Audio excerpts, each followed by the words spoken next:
Dragon fruit ఇది చూడండి. Dragon fruit మన ఇండియాలో కూడా పడతాయి ఎక్కువ. దీని రేట్ ఇక్కడ ఉంది. పితాయ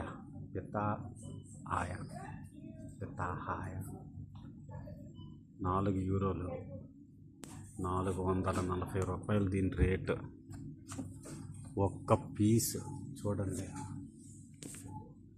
ఒక్క పీసు 400, 3 యూరోల 99 అంటే 4 యూరోలు. 4 యూరోలు అంటే 440 రూపాయలు, దగ్గర 450 అనుకోండి. దీని పరిస్థితి. అవకాడో ఒకటేమో €1.49 అంటే ఇది దగ్గర ఒక 180 ఇలాగ ఉంటుంది అన్నమాట. 180 రూపాయలు ఉంటుంది అవకాడో.